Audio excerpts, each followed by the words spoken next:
This is Jonathan Yates with the Culture of Sports, and we're back on Capitol Hill.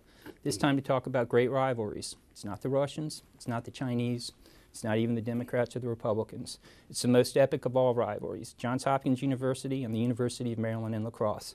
And with us is the perfect member of Congress to discuss that, Representative Dutch Ruppersberger from Maryland. Thank you for being with us, Congressman. It's good to be here and talk sports, to take a break from all the things that are happening on Capitol Hill right now. I hear you, and that's what it's going to be all about.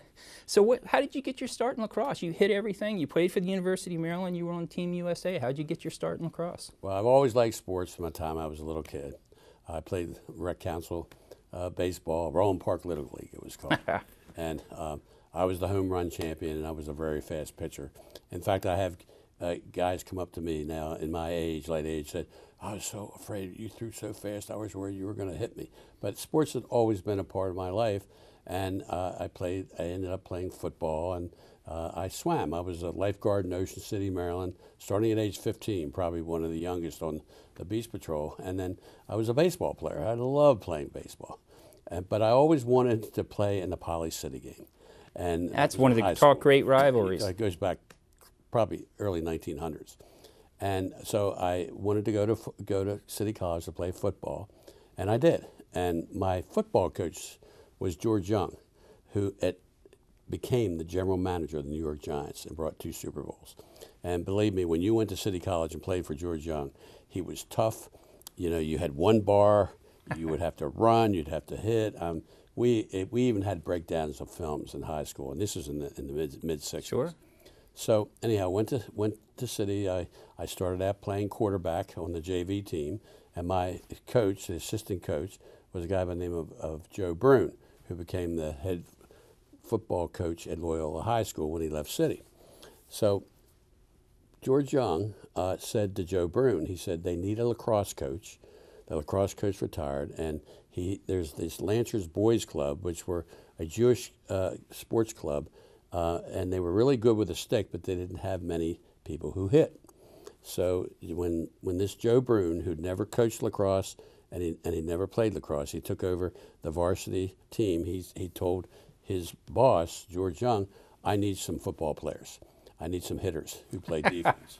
So I got a call in as my first year at City, and here's Mr. Young, big tough guy, and he said, boy, he said, you're going to play lacrosse. I said, lacrosse? I don't even know what lacrosse is.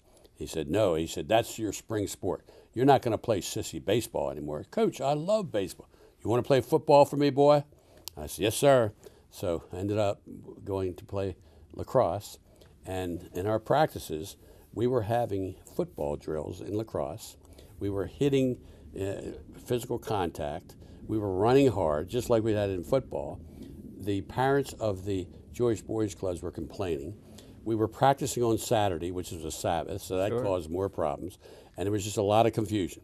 And here you have this guy, this coach who'd never played the sport or coached it, and he's kind of running like a football practice for lacrosse. But what he did do is that he taught his fundamentals.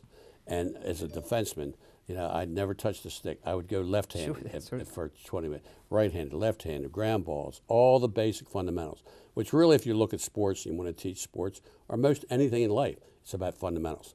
So all of this chaos that occurred, and people complaining, and parents complaining, and you know the hitting drills we had, that year, I think it was 1962, that was the year that City College won the entire Maryland State Athletic Association championship. It's the first time and the last time that a public school had ever won that championship. That was the first year that this Joe Brune ended up taking over at City. Now, I only tell that story because it's very unique about how it evolved. So the next thing you know, I played lacrosse.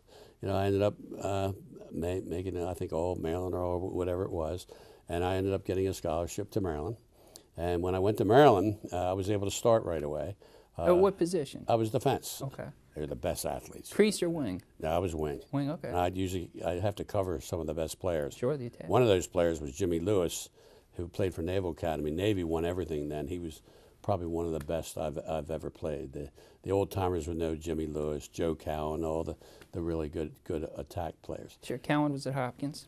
Joe was at Hopkins. He was also drafted by the Colts. He was, and he punted for the Colts too. And he's a friend of mine, you know, to this day. You know, in lacrosse, we were a smaller group, but we all came together and we knew each other and at the different schools. And then, you know, we had club lacrosse. So when we graduated from school and then I went to law school, we would all come together and play lacrosse every year in club lacrosse.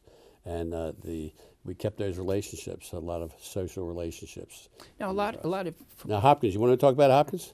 Not last year's, that's for sure. It's sort of like talking yeah. about the Orioles. But a lot of guys from your era say that Jimmy Brown, the legendary running back, was the best lacrosse player there. He probably was the best athlete that ever played the game. He was a midfielder. And again, somebody taught him the fundamentals. He could run through people, he could hit, he could do it all. Now, again, he was a lot older than I was. So yes. I just heard, and the stick was a lot shorter back then, too. Well, no, really, when I played, we had the wooden sticks. You right. had to have strong forearms because the game has changed so much, you know, with the plastic sticks, and you're so much quicker. But we had really these big sticks, and then if you break your stick, you'd have to get it fiberglass, and that even made it heavier. But it did change the game. It's such a quicker and faster game right now, too. So what was it like playing for Team USA in lacrosse? It was an honor. You know, we played Canada, Australia, and England in the World Games in Canada. It was the Olympics, but because the Canadians were professional hockey players, we had to. It couldn't have not been an Olympic sport. And it was funny. You know, we had different uniforms, but the Canadians had all the uniform and shoulder pads below, nothing up top. None of them had any teeth. And they also taught us, because I was a defenseman, if you knock somebody down, you stay on top of them until the ref got. Because the Canadians automatically, if you knocked them down, they want to come up with a fist. And you get thrown out of the game, so you didn't want to do that either. But those were just some of the things. But it was so unique to represent your country. It was during the Vietnam War, you know, when they played your national anthem. And then when we won the tournament, we all got gold medals, and we were ceremony, and they put the gold medal over you. And, you know, I was young then, maybe probably 20, 21, sure. and it was really a great experience doing that. Why do you think a small state like Maryland dominates in high school sports and other sports so much? I've written, when you talk about the River Road in Montgomery County to Riva Road in the Anne Arundel County corridor, you have the best high school sports in America, anchored by the Baltimore schools up top like Gilman, Poly, and then the Maryland schools in the bottom down in PG County like DeMatha and Roosevelt. No school could possibly survive going up and down the River Road to Riva Road corridor. How do you think that's Well, I think the real reason, I could laugh and say, is genes. If you're from Maryland, you're tough, you know, you're sure. good. But basically, Maryland has some of the larger high schools in the country. And when you have a large pool of people, you'll have more competition and you'll have more opportunity. So that's one reason. But then you have the smaller schools like the Gilman, the St. Paul's, and the McDonough's and schools like that also, Boys Latin and Lacrosse. And I think a lot of it has to do with the coaching too. You know, when I left playing sports, you know, you thought you were good. When you get older, you don't realize you're not as good as you were, even though you think you are in your own mind. But a lot of us coached. So I coached in rec council for over 15 years, recreation council. But I had a daughter and a son, and when you coach and you have people who played college ball, Division I, you know, you had to be pretty good in what you did, and you had to know fundamentals. You had to be in shape all the time. You had to have teamwork, and you had to have leadership skills. And you know, teamwork is really important. Teaching the team to work together, and so I think all those that combination and the kids starting out young with good coaching really makes a difference. It's the same thing in education. You get quality education early. You get the fundamentals early. Then you've got a better chance for a career in the future. Now, I've always thought that one of the advantages military bases in Maryland gave us in athletics. I mean, I grew up playing sports in Maryland, and the kids from Fort Meade and the other military bases always seemed to have better coaching and better uniforms. Did you notice the same thing? Well, you know, I represent Fort Meade. I represent Aberdeen. Represent NSA, those areas. I would say to an extent, the only thing I would say the counter to what you said is that a lot of time when the military kids come in, they're being transferred every 3 years. So a lot of times they'll be in Maryland and then their father or mother could be transferred to Iraq, Afghanistan, Germany, South Korea, you know, whatever.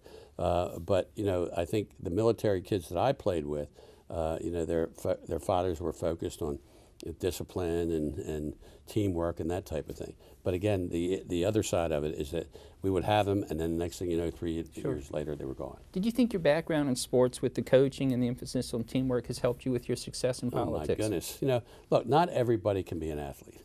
And there are a lot of great people, smart people that never have to play sports.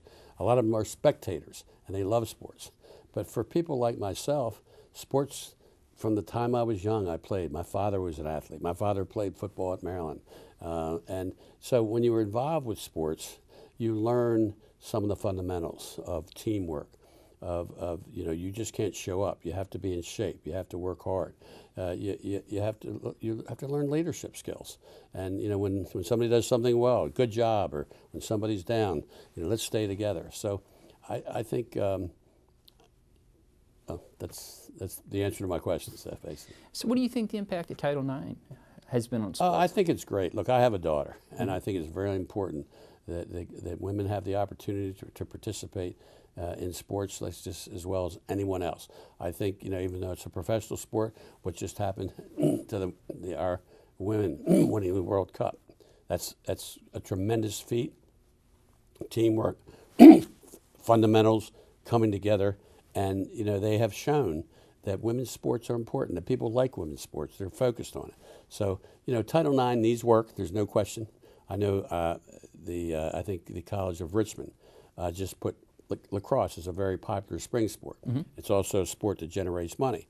And they ended up putting lacrosse in University of Richmond. But in order to do that, they had, this is for, I think, men's sport. Yes. In order to do that, they had to cancel other sports. So, unfortunately, if you have to give up one, you have to give up the other. But I really am in favor right now of making sure that women have the opportunity to play the sports, to have the resources that they need to be able to participate in sports. Everyone who wants to play sports, especially college sports or high school sports, should be allowed to and have the resources to do it. Now, Ernst & Young, the big consulting firm, they did a study that found out that more than 50% of the females in C-level positions, chief executive officer, chief financial officer, played sports in college. Does that surprise you? It doesn't surprise me at all. To play sports, you have to sacrifice. You have to have leadership skills. You have to have teamwork skills. And one thing, if you're going to play sports, you can't give up. You have to be competitive.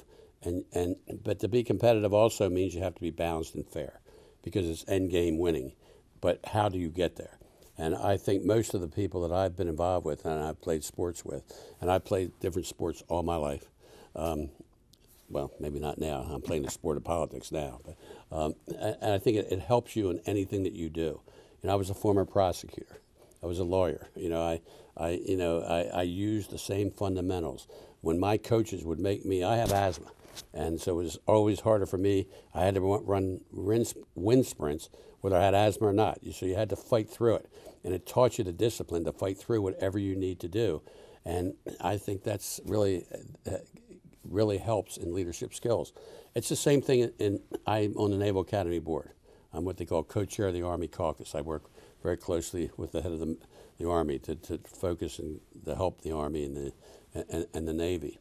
And I think if you look at why the military does so well, and you have some of the athletes, it's because of the discipline. It's because of the leadership. And that's what sports are about if you're going to play at the next level. But again, it doesn't mean that you have to be an athlete. You can be a spectator. Some people might not like sports at all, but it's a great fundamental. And I think a lot of people in the corporate world will tell you that they would want to hire a Naval Academy graduate, a West Point graduate, or an Air Force graduate almost as much as they would want to hire a Harvard graduate, because of what the discipline that you have, and the teamwork and leadership skills, all that comes together. A lot of that is what sports is about. Speaking of the armed forces, what's it like having a district with such a heavy military presence like you have in Maryland? Well, I'm a very patriotic person. One of the reasons I'm in politics is to make a difference. I specialize in national security. I've been in Iraq, Afghanistan, Pakistan, and I'm in a position also with my former leadership in intelligence to be able to help America, to be able to defend America. And it's unfortunate sometimes that some people on the other side feel you don't need defense. If you really look at our world history, if you don't have strength, you can be taken over. We are a great country. When I travel to Iraq, Afghanistan, Yemen, Pakistan, and I come home to the United States, I want to kiss the earth. We don't appreciate how great America is. And I think a lot of it is because of our forefathers who created the checks and balances that are necessary. When our president, it goes off a little bit, the courts come in. It's the checks and balances. to make sure that we do what we need to do, what's right for our country. You know, I used to do House Intelligence Committee work for the chairman when I was up here, and you were the first freshman to ever be appointed to the House Intelligence Committee, which is a tremendous honor. What was that like? Loved it. You know, I like action. I like being active and involved. Again, I was a prosecutor. I was county executive, and I was a little worried about coming to Congress. And Steny Hoyer kind of taught me into it, and a little bit with Nancy Pelosi. And I said, you know, I love education. When I was a county executive, I worked on those committees, but I don't know if I'm the type of person that could sit on an education committee all day in those hearings. I'm more active, and NSA's in my district, and they've never had anybody who they could talk to. I want to go on the Intelligence Committee. And, you know, Nancy and Steny said, you can't put a freshman on the Intel. I said, wait a minute, I've been in Congress a short time, but I said, I've been in politics for a long while. And, you know, I know and I have experience, and I know as a former prosecutor what we need to do. And you got to put me on or I'm not running. Well, no, you can't do it. I said, well, I'm not running. Well, 3 weeks later, they called and said, okay, we'll put you on. But, you know, you have to look at your experiences and what you can do, and it's just something that I love to do because I felt I was helping my country. But you also have to remember, too, it's just not what you do in Washington. You've got to represent your constituents. And I think local government really helped me. Local government isn't as political as it is over here. You've got to keep the schools, quality education. You have to deal with infrastructure.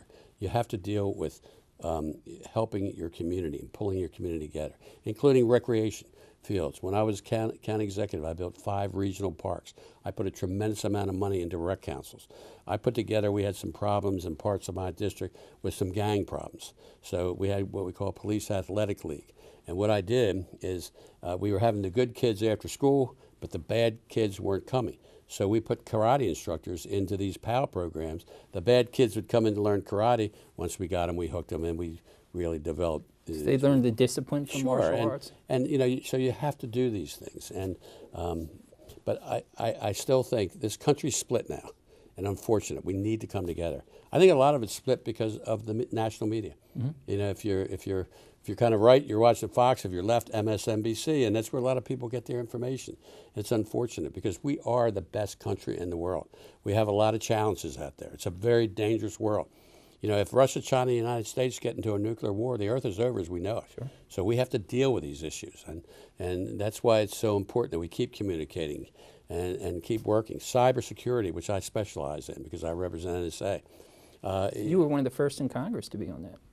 Well, that's kind of what I do Sure. in the cyber area. Just last year, China stole, according to our Department of Commerce, over $400 billion from our companies, whether it's a pharmaceutical company, it's an academia, or even a fertilizer company. China is very aggressive. Russia's as good as we are, and look at what they did to our election. And what really bothers me, I mean, we've proven that Russia was involved in our election. This is our democracy, and it's as if people don't even care. And this is of concern. We have to point out how serious the cyber attacks are. And we haven't really had bad cyber attacks. We've had cyber attacks where information is stolen. But the really thing that concerns me is what we call a destructive attack. We have one so far in this country, and that was Sony.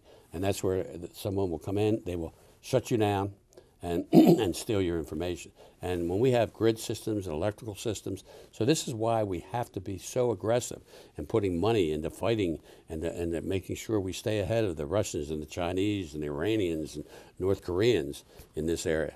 So, Representative, what was it like your first year in Congress? You've got that miserable little office in 5th floor Cannon or 7th floor Longworth, and you're hustling on over to hearings in the intelligence room in the Capitol. What was that feeling like? Sort of that I just loved doing my job. When I got on the Intelligence Committee, that was set for me. I mean, it was action, it was helping your country, and it was also working with all the agencies, whether it's CIA, FBI, all the different groups. And then because I had so much military in my base, I really kind of had to work and specialize. And what do you mean by working? You have to get resources Sure. for them. And it's not only for the equipment and the tanks, and I do a lot in space, and that's so important. But it's also taking care of the everyday soldiers and their families who are living on your bases. And some of our conditions weren't so good. No. So, there's a lot to representing a military community. Let me finish up with a two-part question for you. What's your favorite memory working on Capitol Hill, and what's your favorite Maryland sports memory? Oh, gosh. Well, my sport, let's start with sports, Sure. though. I have a lot of sports memories.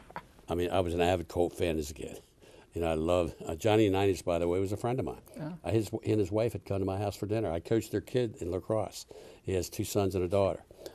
So I just love being there and when the Colts were winning. Tough to beat that for a memory. Yeah, I mean, my team USA and getting the gold medal. You know, I love that. Cal Ripken is a friend of mine. I was invited by Cal to go to his induction in the Hall of Fame. That was very unique. That must have been special. And it was really special meeting all the old players. But, you know, I coached in rec council, and I loved taking these kids early. And the way I was taught, teaching them fundamentals, watch them in the beginning. They could hardly throw the ball or run. And in the end, you had a team that was working. And that really gave me a lot of satisfaction. All my friends were out playing golf. I'm coaching the kids. And it was really helped me as when I was in politics as county executive to make a difference. You know how I got in politics? I was an investigative prosecutor. I was in a very serious automobile accident. I didn't have a seatbelt. I was on the road. Broke my neck, my back, and they brought a helicopter. They got me to Maryland shock trauma. I got there. I had 47 pints of blood. I had respirators. I was in there for a month. But the Lord wouldn't have me. The devil wouldn't take me. And when I got out, I had a 2-year-old son. And I went to Dr. R.A. Calley, who started shock trauma. He was a MASH doctor in the Korean War. And I said, Dr. Calley, you created a system that saved my life. What can I do to help? And he said, run for office. And I ran against State Senator Frank Kelly. We became best friends running against each other. And he beat me. That's the last time I lost. And we worked together. And we were able to raise money for Maryland Shock Trauma. It's rated the #1 trauma center in the world. It does all the consulting for Iraq and Afghanistan. And we're lucky in Maryland to have Maryland Shock Trauma. You have a better chance to live here than anywhere else. It does research, build new faces, used to have hooks, hands. It's an amazing institution, and we're lucky in the state of Maryland that we have Maryland Shock Trauma. Well, Representative, even though Good to from see you. opposite sides of the rivalry, I thank you for taking the time. You got it. This is Jonathan Okay. Yates with the Culture of Sports. Thank you for And I'm a very bipartisan guy, too. So.